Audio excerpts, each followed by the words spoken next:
प्रेम प्रणाम प्रेमी सज्जनों, प्यारे सुंदर साहब जी।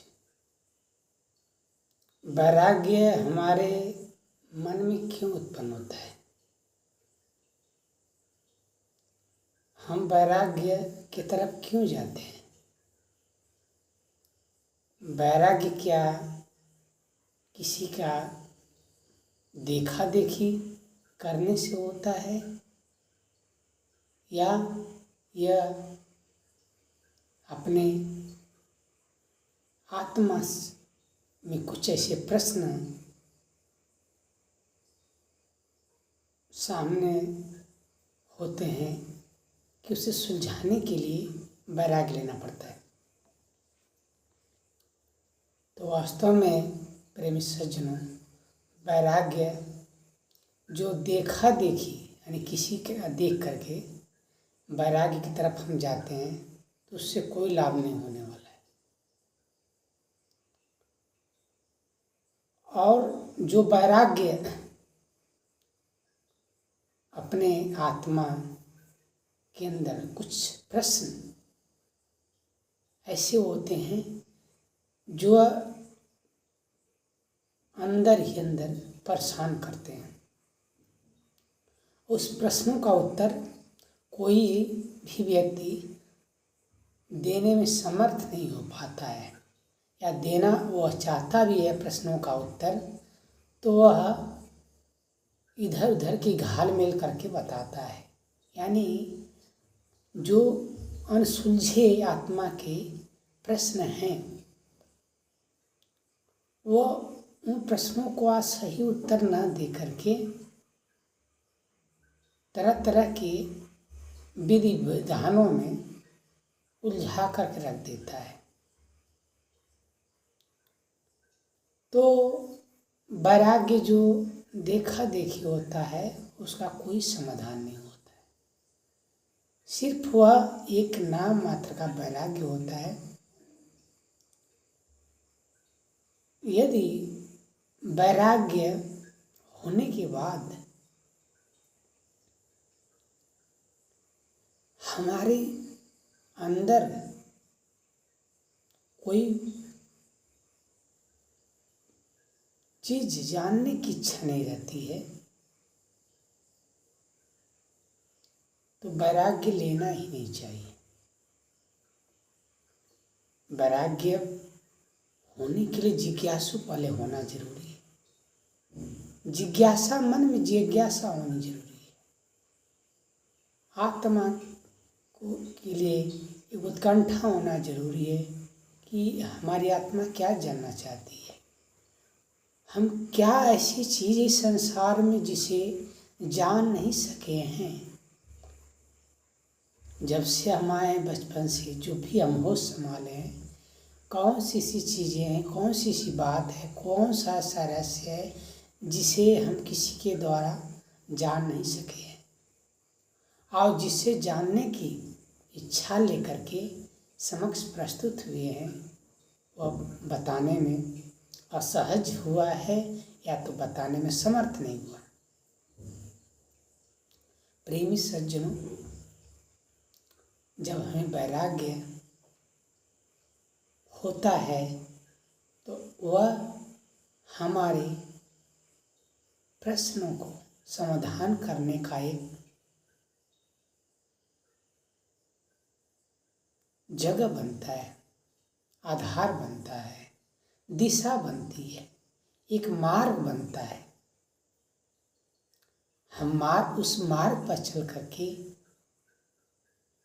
यदि अपने प्रश्नों का उत्तर पा लेते हैं तो सबसे उत्तम वैराग्य कहा जाएगा, वह वैराग्य सार्थक कहा जाएगा। यदि हम अपने प्रश्नों का उत्तर न जानने की इच्छा करें और वैराग्य का जीवन व्यतीत करते रहें तो इससे वैराग्य से क्या मतलब है? किसी तरह का मतलब नहीं है। निजात संप्रदाय के जो स्वामी देवचंद्र जी महाराज जी, के अंदर भी अपने आत्मा के धनी प्राण प्रियतम श्री प्राणनाथ जी अपने प्रियतम को जानने के लिए कि हमारी आत्मा का धनी कौन है, अपने प्रियतम कौन है, जानने के लिए उनके अंदर ये उत्कंठा लगी रहती है कि हम कब ये घर बार छोड़ करके बाहर निकलें और आत्मा के धनी की पहचान करें, अपने आत्मा के धनी को पहचानें। मेरा आत्मा का धनी कौन है, मेरा प्रियतम कौन है, मेरा स्वामी क्या कौन है मेरे आत्मा का। जब उनके अंदर ये उत्कंठा लगी रहती है तब तो अपने घर से निकल जाते हैं, या वह यह सोचते हैं कब मैं घर बार छोड़ करके अपने आत्मा के धनी का खोज कर सके, अपने आराध्य को प्राप्त कर सके जो मेरा इष्ट है मेरी आत्मा का। और जब वो घर से निकलते हैं, जब उनका मन घर में नहीं लगता, घर के पारिवारिक कार्यों में नहीं लगता है, तो उनके घर के लोग समझाते भी हैं। वितक में लिखा गया है, दे सिखापन बहुतक कर कर थके सबको, ये फिराए ज्यों फिरे कई समझावे सो। सभी लोग घर के उनके सदस्य जो भी हैं, माता पिता जो भी भाई, सब लोग चाहते हैं कि कोई भी उनके रिश्तेदार जो भी हैं, उनके माता पिता खास तौर से, और उनके गांव के जो भी लोग हैं समझाते हैं। और माता पिता खास समझाते हैं कि हे बेटा,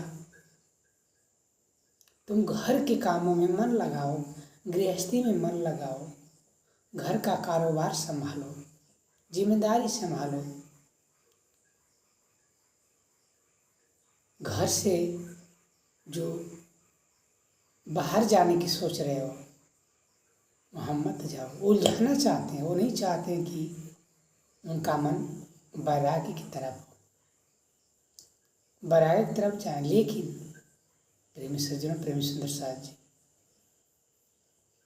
जब देवचंद जी महाराज जी के अंदर यह बात दिल में बिल्कुल बैठ जाती है कि हमें बिना घर छोड़े हुए मेरे आत्मा के धनी का पहचान नहीं हो पाएगा, अपने प्रियतम को प्राप्त नहीं कर पाएंगे, हमारे आत्मा का प्रियतम कौन है, स्वामी कौन है, ये नहीं जान पाएंगे, तब वह घर छोड़ने के लिए तरह तरह की युक्ति सोचने लगते हैं, तरह तरह के मार्ग पर जाना चाहते हैं। तो आप प्रेमी सज्जनों, आप जानते हैं सदगुरु धनी देवचंद जी महाराज जी कच्छ जाते हैं और तमाम ज्ञानी जनों से, मुनि जनों से, सन्यासियों के संपर्क में रहते हैं, उनसे चर्चा करते हैं, उनसे पूछते हैं मेरे आत्मा का प्रियतम कौन है, कहाँ मिलेगा।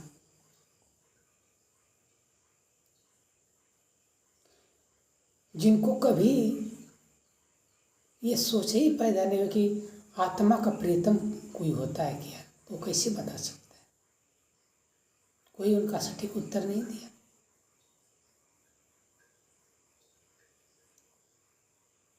जब स्वामी हरिदास जी के संपर्क में आते हैं तो उनको कुछ ज्ञान की धारा अपने प्रियतम के जानने के लिए ऐसा मार्ग मिलता है, और जिसका पालन करके अंततः उनकी जिज्ञासा शांत हो जाती है। प्रेमी सज्जनों, ये है वैराग्य। वैराग्य वही है, वैराग्य वही है जब हम अनसुलझे प्रश्नों का उत्तर हम पा जाए। वैराग्य वह है, सिर्फ झोली कमंडल लेकर के जंगल में घूमना, दर दर भटकना, इस ऐसे वैराग्य से किसी तरह का लाभ नहीं होने वाला है।